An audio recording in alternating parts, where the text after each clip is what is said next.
پاکستان کی civil service میں گزشتہ 60 سال میں کی جانے والی تبدیلیوں پر نظر ڈالنے کی اس لیے بھی ضرورت نہیں ہے کیونکہ عمران خان صاحب کی تبدیلی ٹیم نے جو تازہ ترین اصلاحات پیش کی ہیں ان تمام گزشتہ ناکام اصلاحات کا بھونڈا چربا ہے۔ انہی میں سے مواد حاصل کر کے ایک 12 مسالے کی چارٹ بنانے کی کوشش کی گئی ہے۔ ان میں ہر وہ تبدیلی جسے ایک نئی کوشش اور تجویز بنا کر پیش کیا جا رہا ہے وہ بار بار نافذ ہوئی، ناکام رہی اور پھر سابقہ حکومتوں نے انتہائی بے شرمی سے اسے واپس لے لیا۔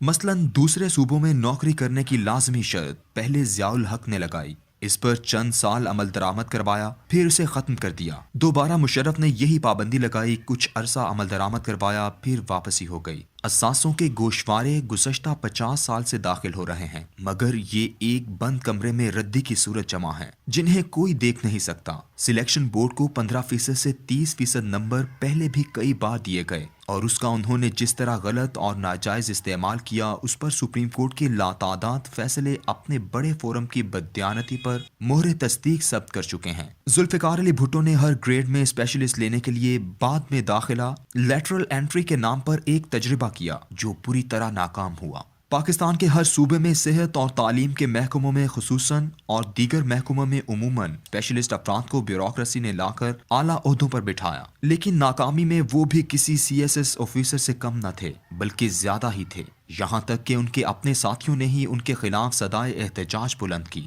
اور انہیں ہٹانا پڑا۔ کسی خاص شعبے کو اپنے لیے مخصوص کرنے کا اور مہارت حاصل کرنے کا تصور نافذ العمل ہے۔ سب جانتے ہیں کہ سوائے فائنانس اور پلاننگ کے شعبوں کے تمام شعبوں میں سیکریٹریٹ کی سطح پر کام ایک جیسا ہی ہوتا ہے، اسی لیے فائنانس اور پلاننگ کے محکموں میں افسران گزشتہ 70 سال سے مخصوص مہارت والے ہی چلے آ رہے ہیں اور کوئی انہیں کسی دوسرے محکمے میں پوسٹ کر کے کارکردگی تباہ نہیں کرنا چاہتا، کیونکہ ایسا کرنے سے بجٹ کی تیاری تک رک جائے۔ یہ مذاق بھی عجیب ہوگا کہ ایک امراض قلب کا ماہر، ایک میکینیکل انجینئر، فزکس کا پروفیسر یا کوئی ایسا ماہر اپنا اصل کام چھوڑ کر سیکریٹری لگے، عمارتوں کے ٹینڈر کھولے، چھٹیوں کی منظوری دے، پروموشن بورڈ بنائے اور دیگر انتظامی کام کرے جس کا اس کی تعلیم اور تجربے سے دور کا بھی واسطہ نہ ہو۔ ایسا بھی کئی بار کیا گیا اور یہ تجربہ بھی ناکام ہوا۔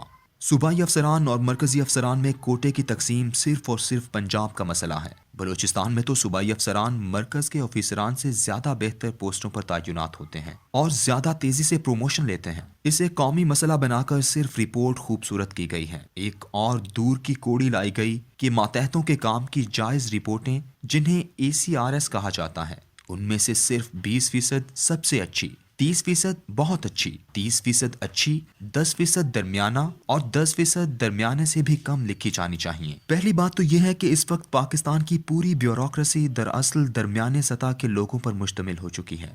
گزشتہ 50 سالوں سے ان میں سے اکثر کی ACRS ان کے افسران نے کثرت کے ساتھ سب سے اچھی لکھی ہے۔ یہ جھوٹ اور مسلسل جھوٹ کیوں بولا گیا؟ اس کی لاتعداد وجوہات ہیں جن میں اپنے گروپ کے افسران کے ساتھ تعصب، رشوت اور کمیشن کا بندوبست کرنے والے ماتحت کو نوازنا، ذاتی تعلق، سیاسی دباؤ اور اگر کچھ اور نہ ہو تو اچھی ACRS لکھوانے کے لیے نقد رقم بطور رشوت بھی وصول کی جاتی رہی ہے۔ اس گروہ اور قبیل کے افسران پر جب صرف 20% سب سے اچھی لکھنے کی پابندی لگائی جائے گی تو ایسا کرنے سے صرف اچھی ACR لکھنے کا ریٹ بڑھ جائے گا۔ پاکستان کی سول سروس جن اقدامات سے تبدیل ہوگی اس کی جانب عمران خان صاحب کو کوئی نہیں جانے دے گا، اس لیے کہ ایسا کرنے سے بیوروکریسی کا وہ تمام سٹیٹس کو ٹوٹ جائے گا اور وہ ایک دیانتدار اور عوام دوست سول سروس بن کر برآمد ہوگی۔